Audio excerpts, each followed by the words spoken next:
पाकिस्तान के इलाज का वक्त आ गया है और पाकिस्तान को लेकर जो ताजा खुलासा सामने आया है उससे यह साफ हो गया है कि इस बार पाकिस्तान को ऑपरेशन सिंदूर से भी ज्यादा खतरनाक तरीके से भारत सबक सिखाने वाला है। भारत के खिलाफ नफरत फैलाने वाले इन जिहादियों को 72 हुरों के पास पहुंचाने और इनकी कब्र खोद देने वाली एक रिपोर्ट सामने आई है जिसे हर भारतीय को जरूर देखना चाहिए।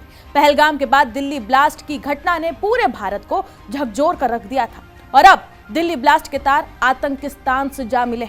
जी हां, पाकिस्तान और इनके पाले गए आतंकियों का पर्दाफाश एक बार फिर से पूरी दुनिया के सामने हो गया है और इसके एक एक नए सबूत भी सामने आए हैं। ऐसे में आइए जानते हैं क्या है दिल्ली ब्लास्ट से जुड़ी यूएनएससी की रिपोर्ट।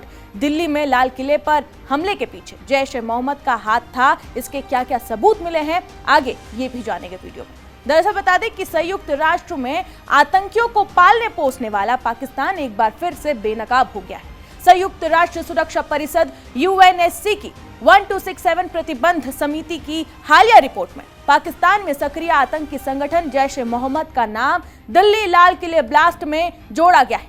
रिपोर्ट में मसूद अजहर की नई विंग जमात उल मोमिनात का नाम भी सामने आया है। रिपोर्ट्स में क्या क्या बताया गया, अब उस पर एक नजर डालते हैं। रिपोर्ट्स के अनुसार एक सदस्य राष्ट्र ने जानकारी दी है कि जैश ए मोहम्मद ने कई आतंकी हमलों की जिम्मेदारी ली है और नवंबर 2025 में दिल्ली के लाल किले के धमाके से भी इसका सीधा सीधा संबंध रहा है। 10 नवंबर 2025 की शाम हुए इस हमले में एक कार में लगाए गए विस्फोटक से कम 15 लोगों की मौत हो गई थी और जबकि 20 से ज्यादा लोग घायल हुए थे। रिपोर्ट्स में यह भी बताया गया कि जैश ए प्रमुख मसूद अजहर ने 8 अक्टूबर को महिलाओं की एक अलग विंग बनाने का ऐलान भी किया था जिसका नाम जमात उल मोमिनात रखा गया। हालांकि ये विंग अभी यूएन की प्रतिबंधित सूची में शामिल नहीं है, लेकिन उस पर आतंकी गतिविधियों को समर्थन देने का आरोप जरूर लगाया है।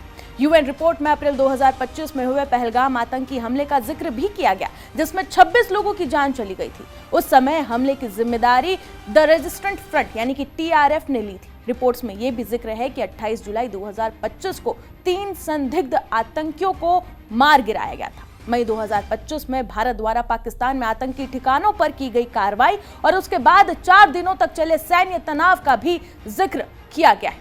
कुल मिलाकर यूएन की इस ताजा रिपोर्ट ने एक बार फिर सीमा पार आतंकवाद और क्षेत्रीय सुरक्षा को लेकर गंभीर सवाल खड़े कर दिए हैं। अब आप पाकिस्तान की बदतमीजी देखिए। इस पूरे सच के सामने आने के बाद पाकिस्तान जो है उसकी फितरत पर फिर से आ खड़ा हुआ। इस पूरे मामले से उसने पल्ला झाड़ते हुए ये कहा कि पाकिस्तान इस पूरी रिपोर्ट पर अपनी सहमति नहीं जताता। पाकिस्तान ने रिपोर्ट में जैश को शामिल करने पर कड़ी आपत्ति जताई और ये दावा किया कि संगठन डिसफंक्शन यानी कि निष्क्रिय हो चुका है। जो जैश ए मोहम्मद का संगठन है वो निष्क्रिय हो चुका है। हालांकि ये साफ झूठ है। हालांकि ये भी बता दें कि अब यूएन रिपोर्ट इस पूरे मामले से लेकर जो खुलासा किया है उसने पूरी दुनिया को एक बार फिर से पाकिस्तान का असली चेहरा दिखा दिया है। यूएन रिपोर्ट इसमें जैश की सक्रियता और नए हमलों में उसकी भूमिका को दर्ज किया गया है और ये साफ बताता है कि कैसे पाकिस्तान आतंकियों को पाल रहा है और बॉर्डर पार से दहशत फैलाने के लिए, नफरत फैलाने के लिए उन्हें भेजता है। वहीं ये रिपोर्ट भारत की एक बड़ी कूटनीतिक जीत है क्योंकि पाकिस्तान चाहे कितने भी दावे क्यों ना कर ले, भारत की ओर से बार बार कहा गया है कि पाकिस्तान की धरती का इस्तेमाल भारत विरोधी आतंकी गतिविधियों के लिए किया जाता है। 1267 समिति की यह रिपोर्ट इसलिए भी महत्वपूर्ण है क्योंकि यह वैश्विक आतंकवादियों और संगठनों पर प्रतिबंध लगाने के लिए जिम्मेदार है और ये भारत की सबसे बड़ी जीत है क्योंकि जैश ए मोहम्मद और उसकी जो लेडी विंग तैयार करने की एक रणनीति थी, अब ये दोनों यूएन में इनका पर्दाफाश हो चुका है।